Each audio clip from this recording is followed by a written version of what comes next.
সব সময় সব কথা বলতে নেই, সব জায়গায় সব কথা বলতে নেই।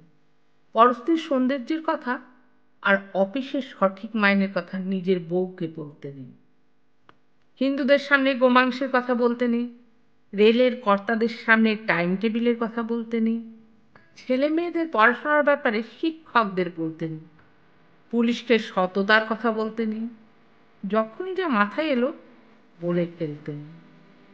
ইচ্ছে আপনার করবে, জিভটা উসকুস করবে, গলার ভেতরে কুটকুট করে উঠবে, তবু বলে ফেলতেন, বলতেন।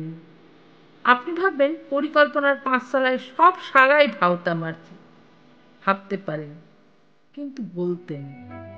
আপনি ভাববেন হাসপাতাল, থানা, সরকারি দপ্তরগুলো ক্রমশ ভরে আর দালালদের মৃগয়াপুত্র হয়ে উঠছে, ভাবতেই পারেন, কিন্তু ও কথা বলতেন।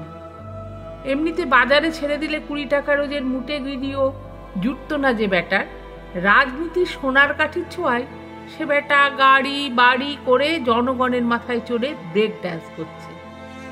এসব ভেবে আপনি তেলে বেগুনে চটে উঠতে পারেন, কিন্তু বলতেন, এসব কথা বলতেন। প্রাক্তন মন্ত্রী জেলে ঢুকছেন, পর্দার মেগাস্টাররা কোটি কোটি টাকা ট্যাক্স ফাঁকি দিচ্ছে, আবার টিভিতে মেরা দেশ মহান বলে দাঁত বের করে হাসছে।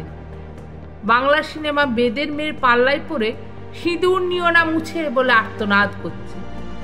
100 টাকার ঢাউস পুজো সংখ্যার উপন্যাসে কাহিনীর চেয়ে সায়ার ব্লাউজের কথা বেশি থাকছে। বুদ্ধিমান পরিচালক হাড় হাবাতের জীবন নিয়ে সিনেমা তৈরি করে ফরেনের পুরস্কার হাতাচ্ছেন আর 5 তারা হোটেলে ফুর্তি মারছেন। খবরের কাগজ খুন ডাকাতি আর ধর্ষণের সিরিয়াল ছাপছে। টিভিতে মুড়ো ছাটার বিজ্ঞাপনেও উলঙ্গ মেয়ে দেখিয়ে দিচ্ছে। সব কিছু দেখে শুনে আপনি বিরক্ত হতে পারেন, কিন্তু বলতে নেই। কারখানার পর কারখানা বন্ধ হয়ে যাচ্ছে, শ্রমিকেরা বাটি হাতে ভিক্ষে করছে, গলায় দড়ি দিচ্ছে, ইউনিয়নের দাদারা রান্নাঘরের টাইলস বসাচ্ছেন, সাংসদ বিধায়কেরা প্রীতি ক্রিকেট ম্যাচ খেলছেন।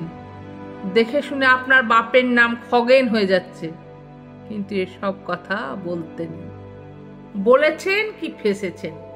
লাল বলবে ও বেটা নীলের দালাল, প্রতিক্রিয়াশীল। নীল বলবে ও বেটা লালের দালাল, দেশদ্রোহী। মাঝখান থেকে আপনি নাকাল, আপনার ধোপা নাপিত বন্ধ হয়ে যেতে পারে। বলেছেন কি ফেসেছেন। প্যাচে পড়লে তখন বুঝবেন।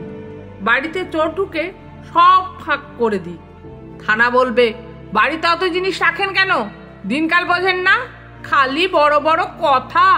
সুতরাং বলতেন। বোবার শত্রু নেই, বোবা হয়ে থাকুন, চোখে ছানি পড়লে কাটাবেন না, বাড়তেন। দৃষ্টি যত ঝাপসা, বেঁচে থাকার আনন্দ তত বেশি। একটা কথা সাপ বলে দিই, যে বেটা এখনো জন্মায়নি আর যে বেটা টেসে গেছে, তারা ছাড়া কোনো মিয়াই সুখে নেই। আপনি ভ্যাবলা, না নেতা, না অভিনেতা, না ঘরের, না ঘাটের। আপনার মশায় চুপ করে থাকাই শ্রেয়। চুপ করে মটকা মেরে পড়ে থাকুন না, আর তো কটা দিন। মনে মনে গান করুন, ওই মহা সিন্ধুর ওপার হতে কি সঙ্গীত ভেসে আসে।